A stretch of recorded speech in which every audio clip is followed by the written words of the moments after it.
शास्त्र तो कहता है कि ये हमारा शरीर रथ है और 5 विषयों का जो मार्ग है वो रास्ता है चलने का।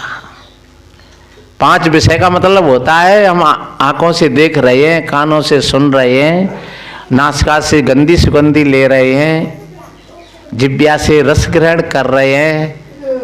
ये 5 विषय का मार्ग है। शब्द, स्पर्श, रूप, रस और गंध, ये 5 विषय का मार्ग है और ये 5 विषय का मार्ग ही संसार में हमको ले जाता है। आँखों के माध्यम से हम रूप को देखते हैं, कानों के माध्यम से हम शब्दों को सुनते हैं, जिह्वा के माध्यम से हम रसों को ग्रहण करते हैं, नासिका के माध्यम से हम गंधी और सुगंधी की अनुभूति करते हैं और इस चमड़ी त्वचा के माध्यम से हम शीत उष्ण कोमलता की अनुभूति करते हैं। तो ये 5 विषय का ये मार्ग है, पंच विषय मार्ग। तो सदगुरु कहते हैं ये शरीर रथ है और ये 5 विषय ये मार्ग है। ये शरीर रूपी रथ किधर जाता है, कौन से रास्ता से जाता है? ये 5 विषयों के रास्ते से जाता है। इस रथ में ये इंद्री घोड़े हैं। ये शरीर रथ है और घोड़े इंद्री। ये हमारी 10 इंद्रियां हैं, 5 ज्ञानेंद्रिया, 5 कर्मेंद्रिया, ये घोड़े हैं। जब आंख ने कहा तो पैरों से चले, कानों से सुना तो मुख से बोले, इस चमड़ी ने कुछ कहा तो हाथ तैयार हुए फटाफट। तो एक से एक जुड़ा हुआ मामला है। 5 ज्ञानेंद्रिया और 5 कर्मेंद्रिया, तो यही घोड़े हैं। अब ये घोड़े तुम्हारे रथ को और मन लगाम है। अगर घोड़ों की लगाम ढीली है तो वे घोड़े फिर किधर ले जाएंगे रथ को? वे घोड़े फिर लंचीन में ले जाएंगे, खंदीन में ले जाएंगे, क्योंकि घोड़ों के लिए तो हरी हरी घास दिख रही है चारों लंग, और हरी हरी घास दिख रही है तो वे रथ के लेके और वे कूद पड़ेंगे, वे सड़क पर नहीं चलेंगे, वे तो फिर घास मांग ले जाएंगे, हरी घास मांग। और हरी घास मांग तुम्हारे रथ, तो हरी घास सड़क पे तो होती ना भैया, हरी घास तो फिर खेतन में होते हैं। तो जैसे खेतों में, खेत का मतलब है ये 5 विषय का मामला है, ये चारों तरफ बिखरा हुआ। बस इसी को संतों ने माया कहा है कि आपका या मन रूपी लगाम ढीली हो गई तो आपके इंद्रिय रूपी घोड़े और ये संसार रूपी खेत में ले जाएंगे और फिर खेतवा आ जाओ तो फिर वो डंडा पड़ेंगे, फिर मार पड़ेगी। खेतवा को है, खेतवा हो काल है। जब काल को डंडा पड़ेगो, समय को डंडा पड़ेगो, तो समय को चांटो पड़ेगो तो फिर मार पड़ेगी और फिर ये जीव बिलमिलाता है, हाय भैया ये क्या हो गया।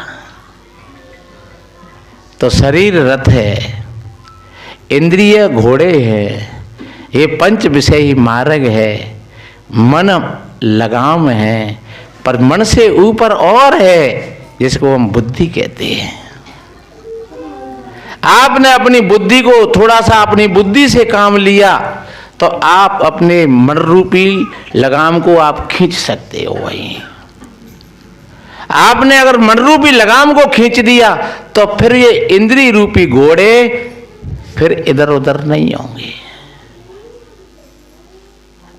बुद्धि के पीछे भी एक और सत्ता है जिसको शुद्ध अहम कहते हैं।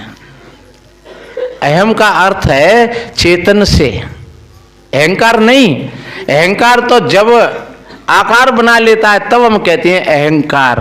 आकार बना लो, कोठी बना ली, बंगला बना लो, गाड़ी खरीद ले, जमीन खरीद ले, प्लाट खरीद ले, बढ़िया लड़का लड़की, बढ़िया रूप रंग, बढ़िया शक्ति, जो सब फिर आकार बन गए। जब आकार बन गए तो फिर कहता है कि मेरो धन मेरो धाम मेरो पशु मेरो ग्राम मेरो ही मेरो कई भूलो ही फिर तो है।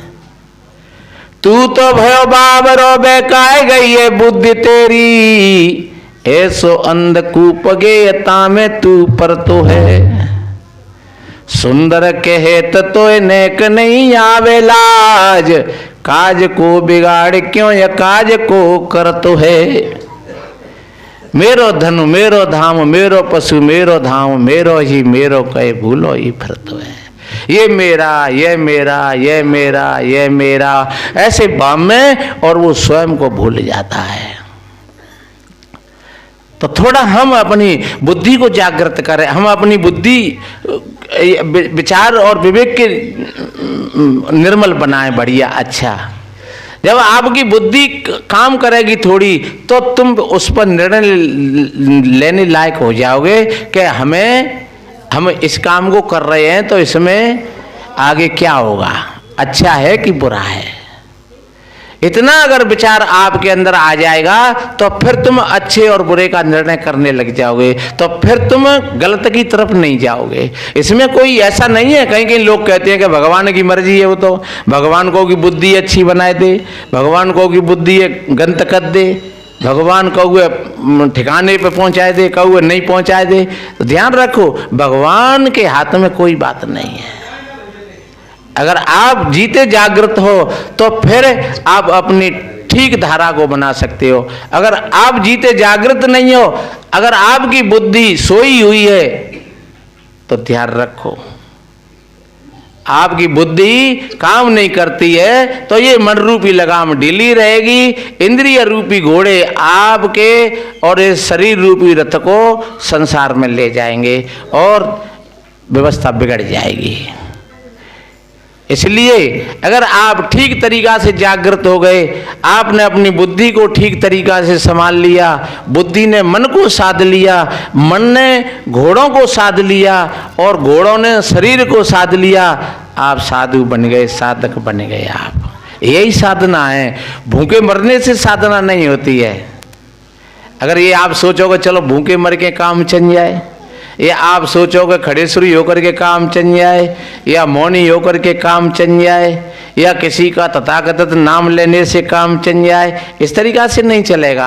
आप अगर होश में हो, जागृत हो, तो समझ लो आप ध्यान की अवस्था में आ गए, भजन की अवस्था में आ गए। आपका चलते फिरते हुए भी भजन चल रहा है। ऐसा कोई सदगुरु हमारे मन को ठीक तरीका से एक अच्छे मार्ग पर लगा दे। बताते हैं, एक राजा को बहुत बड़ी चिंता थी और उसको रात में नींद नहीं आती। तो सोचता कि भाई कहीं पता नहीं है कोई चोर नहीं आ जाए, मेरे महलों में से चोरी नहीं हो जाए, मेरे राज्य को कोई नहीं छीना झपटी कर ले। ऐसी उसको चिंता बनी रहती, और ये चिंता हमें भी रहती है ऐसी। पता नहीं है शरीर में कोई बीमारी नहीं आ जाए, पता नहीं है बच्चे कुमार्ग पर नहीं चले जाए, पता नहीं है कोई दुश्मन हम पर हमला नहीं कर दे, पता नहीं है कोई घटना नहीं हो जाए। तो ऐसी हमको चिंता लगी रहती है। कोई महात्मा जी आए तो राजा ने अपनी वेदना बताई कि प्रभु मुझे ये चिंता रहती है और मुझे नींद नहीं आती है। महात्मा जी ने कहा भैया क्या तुम मैं कहूं उस काम को करोगे? बोले हाँ महाराज, आप कहो उसी काम को करेंगे। तो कि तू अपने राज्य को मुझे दे दे। महात्मा जी ने कहा तू अपने राज्य को मुझे दे दे। राजा की समझ में बात आ गई। राजा ने कहा हाँ महाराज। और वैसे एक बात है, नहीं देने के लिए तो सब देते हैं। जब वो कंठी उपदेश लेते हैं गुरु जी से तो खूब तन मन धन सब आपको है, देती है। लेकिन धीरे धीरे फिर वो बात नहीं रहती है। जो कहते हैं कि भक्ति पुरानी पड़ गई और फीको पड़ेगो ज्ञान, और श्रद्धा हाथी से घट गई तासो जीव हैरान। भक्ति पुरानी पड़ गई, श्रद्धा घट गई, जो ज्ञान सुनो सीखो समझो ते हे बात है कछु ना होते ऐसे कहवे सुनवे की बात है सब। इसलिए फिर वही परेशानी की परेशानी। लेकिन वास्तव में सदगुरु कहते हैं जैसी लागी और की और तैसी निविये छोर, और कौड़ी कौड़ी जोर के पूंजी लक्ष्य कर। आप जिस दिन से सत्संग से जुड़े हुए हो और उसी दिन से आप सत्संग की धारा से जुड़ जाइए और आप एक एक बात रोज की ग्रहण करिए। आप रोज रोज एक एक शब्द को अपने जीवन में धारण करिए तो धीरे धीरे तुम शब्दों के धनी बन जाओगे। आपकी श्रद्धा बढ़ती चली जाएगी बरकरार, आपकी भक्ति का प्रकाश होगा और आप अपने मन के धनी बन जाओगे, मालिक बन जाओगे। लेकिन थोड़ी बहुत सुन समझ करके और बैठ रहे।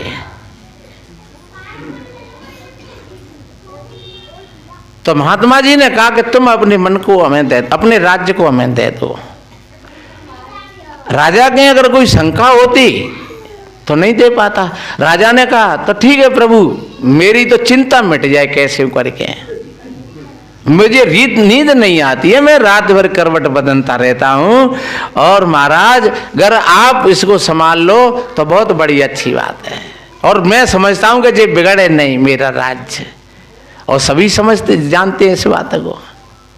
महात्मा जी ने कहा अब तुम चिंता मत करो।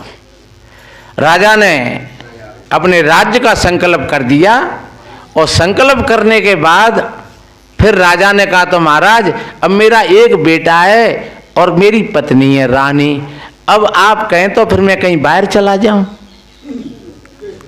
कि बाहर कहाँ जाओगे? तो मैं कहीं जाकर के नौकरी कर लूंगा। तो अब ठीक है, अब तू मेरी नौकरी कर ले, तुझे नौकरी तो करनी है और नौकरी करके तुझे भोजन पाना है, तुझे 2 रोटी चाहिए और क्या चाहिए। हाँ कि महाराज बस जीवन है आपने की चीज है, मुझे चाहिए रोटी कपड़ा और रहने के लिए थोड़ी सी जगह।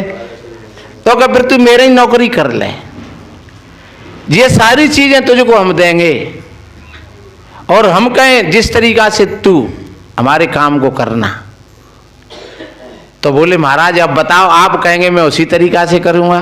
तो क्या अब तुम जहां बैठे हो वहीं पर बैठे रहो, तुम राजा हो, तुम राजा ही बन करके रहो और जिस तरीका से तुम संभाल रहे ईमानदारी से उसी तरीका से संभालिए, पर इसकी चिंता का त्याग कर दीजिए। अगर बिगड़ेगा तो हमारा बिगड़ेगा और बनेगा तो हमारा बनेगा।